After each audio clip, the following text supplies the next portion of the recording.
Bienvenidos a la tercera clase del primer módulo de nuestro curso de astronomía. En las primeras dos clases estudiamos las propiedades de la luz y la manera en que el astrónomo la detecta y la analiza. Hoy comenzaremos con el estudio de las estrellas y el medio interestelar. La estrella más cercana es nuestro Sol, que domina el sistema planetario. Nuestro Sol está, por definición, a una distancia de una unidad astronómica, que corresponde aproximadamente a 150 millones de kilómetros. La masa del Sol es cercana a 2 veces por 10 a la 30 kilogramos. El diámetro del Sol es una esfera de 1.392.000 kilómetros aproximadamente, en su fotosfera, la parte en la que emite la luz. La potencia de luz que radia desde su superficie corresponde a aproximadamente 3.8 por 10 a la 26 watts, o sea, joules por segundo. En su superficie o fotosfera, la temperatura que tiene el Sol es aproximadamente de 5.800 grados Kelvin. Su composición química está básicamente dominada por el hidrógeno, que corresponde al 92% de la masa. El helio, que es el elemento más simple que sigue después del hidrógeno, corresponde al 7.8% de la masa del Sol.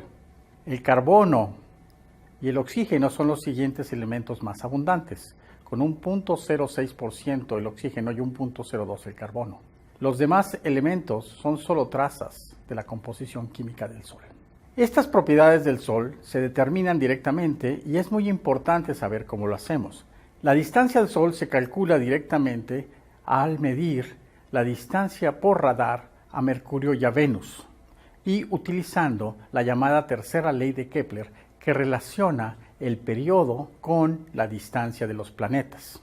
La masa se determina por la velocidad de los planetas, es decir, por la acción gravitatoria que ejerce el Sol sobre los mismos. El diámetro lo calculamos a través del diámetro aparente, que es aproximadamente medio grado, y de la distancia. La potencia luminosa se calcula a través de medir la radiación que llega sobre la Tierra y la distancia al Sol. La temperatura se calcula a través de determinar la luminosidad y el diámetro del Sol, o por el estudio de su espectro de manera muy detallada. ¿Qué sabemos sobre la edad del Sol y su fuente de energía?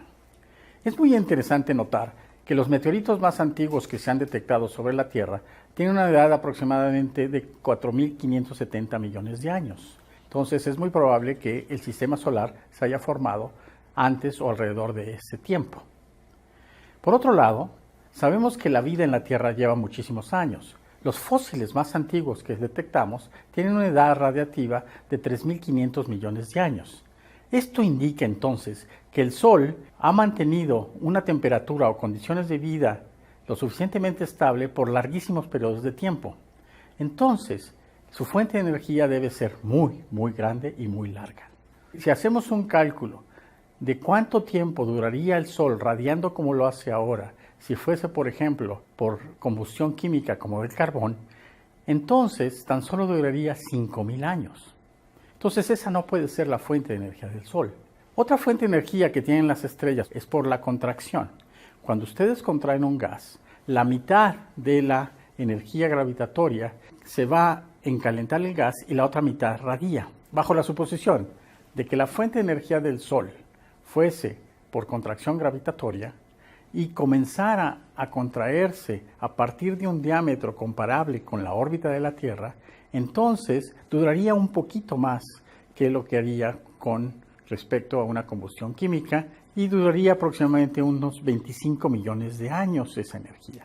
Entonces tampoco es por contracción gravitatoria que el Sol puede mantener su energía por tanto tiempo. Otra opción, por ejemplo, podrían ser isótopos radiactivos. Sin embargo, sabemos que hay muy pocos en el Sol, entonces no alcanzarían tampoco. La fuente de energía del Sol y de todas las estrellas es fusiones termonucleares de los elementos ligeros en otros elementos más pesados.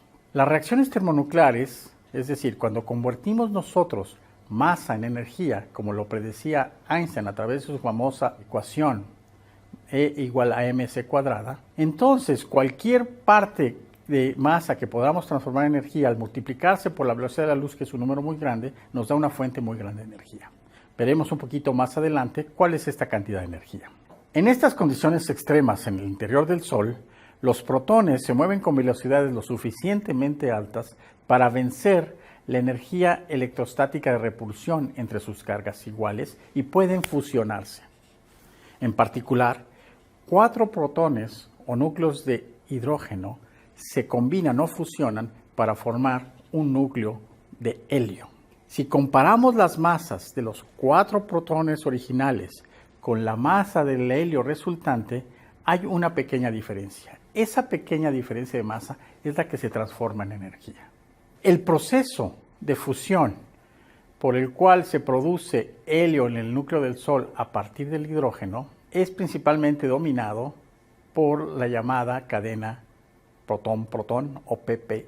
En esta cadena, básicamente 2 protones o núcleos de hidrógeno se fusionan en un deuterio, que es un isótopo pesado del hidrógeno, y sueltan un neutrino y un positrón.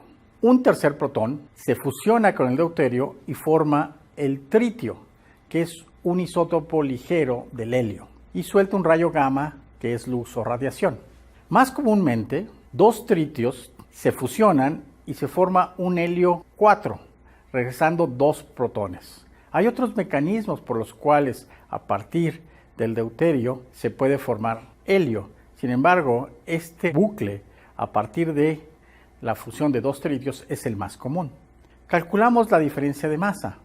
Entonces, los 4 protones o núcleos de hidrógeno pesan 6.693 por 10 a la 27 kilogramos y el átomo de helio formado pesa 6.645 por 10 a la 27 kilogramos. Esta diferencia de masa, que es de 0.048 por 10 a la 27 kilogramos, corresponde tan solo a un 0.7% de la masa original de los 4 protones. Esta diferencia de masa, al multiplicarla por la velocidad de la luz al cuadrado, produce una energía de 4.3 por 10 a la menos 12 joules por cada núcleo de helio que se forme en el interior del Sol. Parece una cantidad muy pequeña, pero esto es por cada núcleo de helio que se produce. Entonces, si lo multiplicamos por kilo de hidrógeno que se fusiona, se forman 6.3 por 10 a la 14 joules. Eso ya es una cantidad considerable.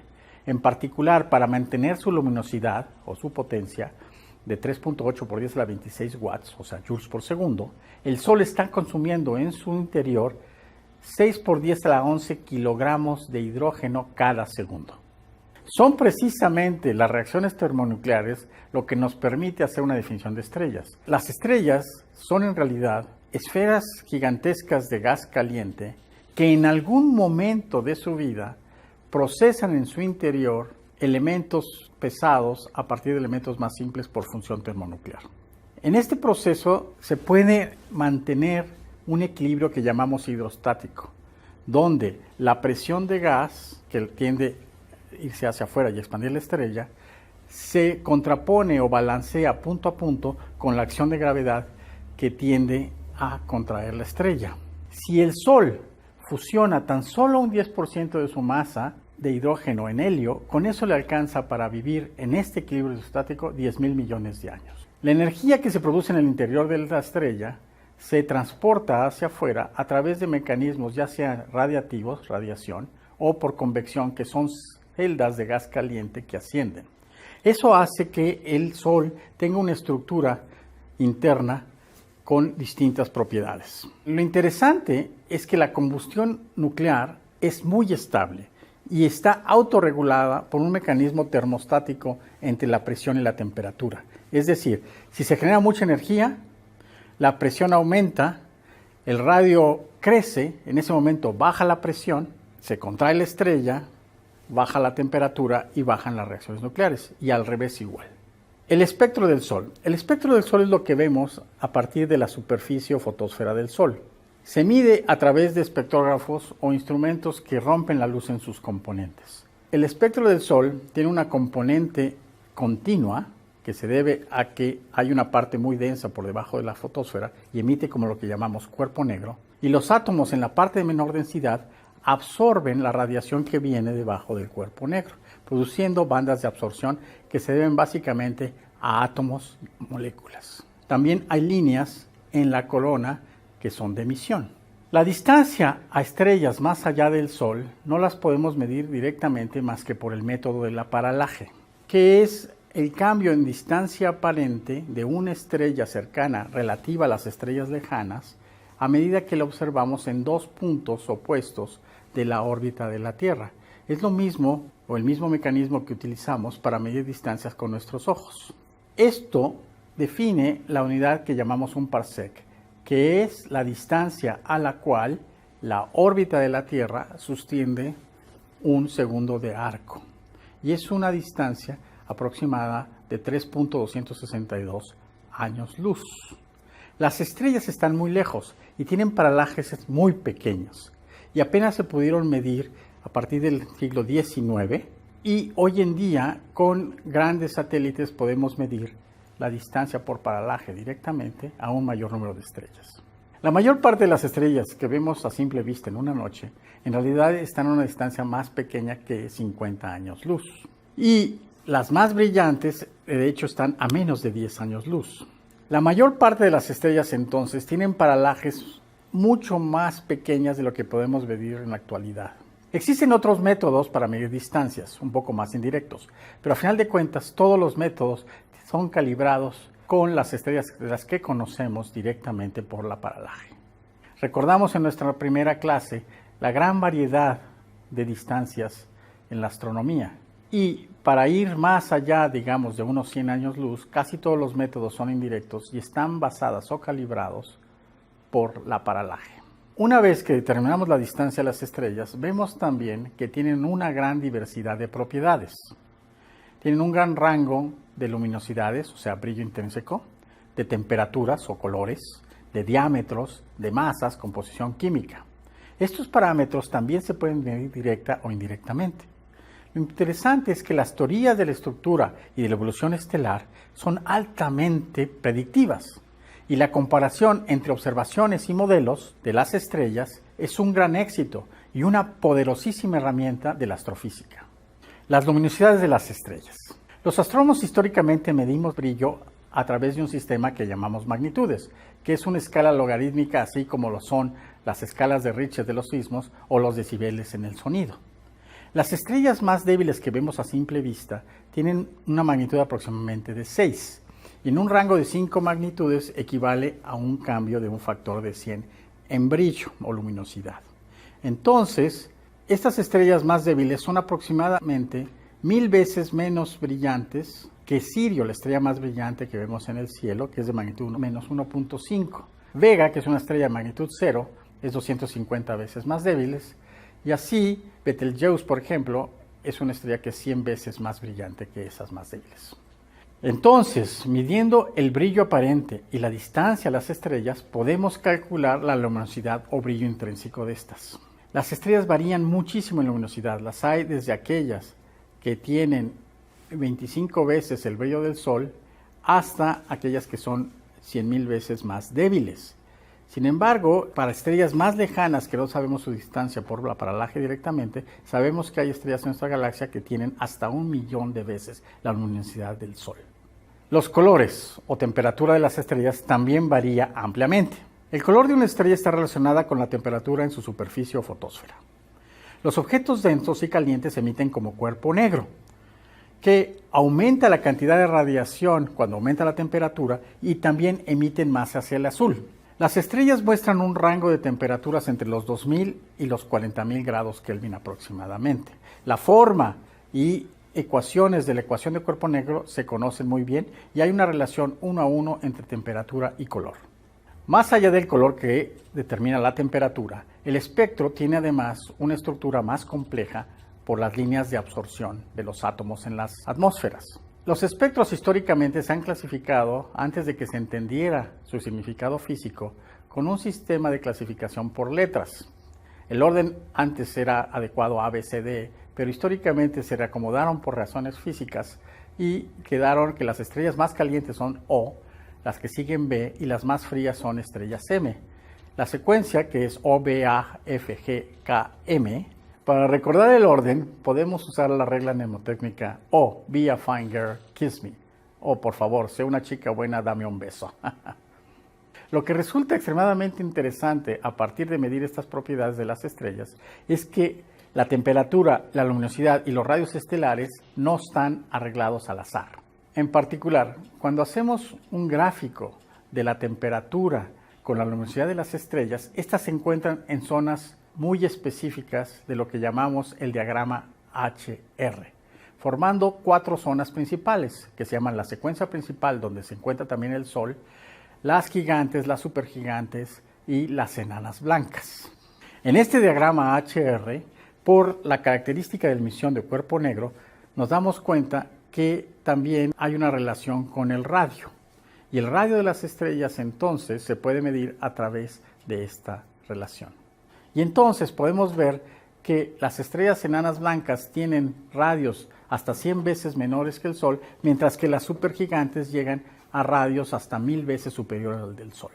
Ahora, ¿qué podemos aprender a partir de determinar la masa de las estrellas? La masa de las estrellas solo se puede medir por el efecto gravitacional que ejerzan sobre una estrella compañera en el caso de estrellas binarias o múltiples, sobre sus planetas en el caso de que se detecten, o sus discos protoplanetarios. Cuando nosotros medimos la masa y la comparamos con la posición que tienen las estrellas en la secuencia principal del diagrama HR, vemos que la secuencia principal es una secuencia de masas, donde las estrellas más frías son de menor masa, las estrellas más calientes son de mayor masa. Y entonces determinamos que las estrellas más frías en la secuencia principal tienen tan solo 0.08 veces la masa del Sol, mientras que las estrellas más azules y brillantes tienen masas hasta 150 veces la masa del Sol. En conclusión, hemos aprendido que las estrellas deben su energía y su larga vida a reacciones termonucleares, que existe una gran variedad de tipos de estrellas y que las propiedades generales que medimos de las estrellas se conecta con la física de las estrellas a través de donde se localizan en el diagrama HR. Y en la próxima clase veremos cómo evolucionan las estrellas. Muchas gracias.